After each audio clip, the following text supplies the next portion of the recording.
Hi all, welcome to tag Telugu. ఇప్పుడు మనం young dynamic actor పిల్ల ప్రసాద్ గారితో ఉన్నాము. ఆయన పరమపద సోపానంలో నటించారు. ఆయన అడిగి సినిమా విశేషాలు ఏంటో తెలుసుకుందాం. సార్ చెప్పండి, సినిమా విశేషాలు ఏంటి? సినిమా పరమపద సోపానం అమ్మ.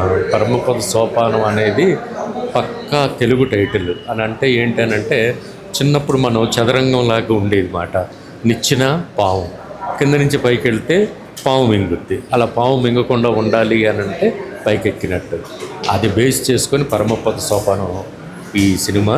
ఇందులో నేను మెయిన్ విలన్గా వేస్తున్నాను. చాలా మంచి క్యారెక్టరు. జూలై 11న రిలీజ్ అవుతుంది.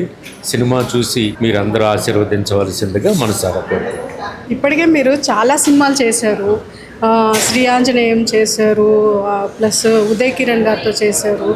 మీకు ఎలా అనిపిస్తున్నాయి ఇలా యంగ్ హీరోస్తో చేస్తూ ఉన్నారు సినిమాలని? ఇప్పుడు అంబటి అర్జున్ యంగ్ హీరోస్తో చేస్తే మనం కూడా యంగ్ అవుతామని, నా ఏజ్ కూడా తగ్గుద్దని, అంతకు మించి ఏమీ లేదు. అవకాశాలు వచ్చింది, ప్రతిదీ మనం చెయ్యాలి. యంగా తర్వాత ఓల్డ్ అనేది లేదు. హీరో అంటే అందరూ యంగే కాబట్టి హీరో అయ్యారు. అందుకే మిమ్మల్ని యంగ్ అండ్ డైనమిక్ అన్నారు మీరు. ఏమీ కాదు, యంగేం కాదు. నేను ఒకప్పుడు హీరో వేసినోడిని 2 సినిమాల్లో అది ఫ్లాప్ అవ్వడం వల్ల మళ్ళీ 86 మా ఇంట్లో వచ్చేసాను. 2004 శ్రీ ఆంజనేయతో రీఎంట్రీ ఇచ్చాను. ఉదయ్ కిరణ్తో మీ జర్నీ ఎలా ఉంది సార్? ఉదయ్ కిరణ్ చాలా మంచి వ్యక్తి అమ్మా.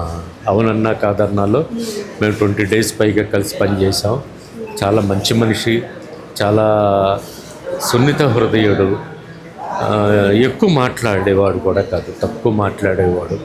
అందుకే ఇక అతను సూసైడ్ చేసుకున్నాడేమో, అంత సున్నిత హృదయుడు అనిపిస్తుంది. చాలా బాధాకర విషయం మనకి. అతను ఎక్కడున్నా అతను ఆత్మ శాంతించాలని మనసారా కోరుకుంటున్నాను. సినిమా తర్వాత మీతో టచ్లో ఉండేవాడా సార్ తను? లేదమ్మా, ఒకసారి డబ్బింగ్లో కలుసుకున్నాం అంతే. తర్వాత ఎప్పుడు కూడా అతను, ఎందుకంటే ఎవరితో కూడా ఎక్కువ మాట్లాడేవాడు కాదు అతను. సార్ నితిన్తో చేశారు. నితిన్ ఎలా ఉంటాడు సార్? నితిన్ చాలా మంచోడమ్మా. యంగ్గా అప్పుడు శ్రీ ఆంజనేయం అప్పుడు యంగ్, చాలా పెద్ద క్యారెక్టరు, చాలా కష్టపడి చేశాడు అన్నమాట నితిన్.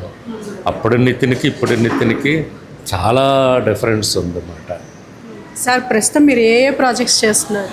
యువి క్రియేషన్స్ వాళ్ళు చేశానమ్మా, సిద్ధ అని. తర్వాత సప్తగిరి హీరోగా నేను కామెడీ విలన్గా చేశాను. తర్వాత 2 సినిమాలు రిలీజ్లో ఉన్నాయి, ఇంకో సినిమా చేయబోతున్నాను. ఇవన్నీ టైటిల్స్ పెట్టని సినిమాలు ఇవన్నీ. Okay, all the best sir. Thank you అమ్మా, థ్యాంక్ యూ.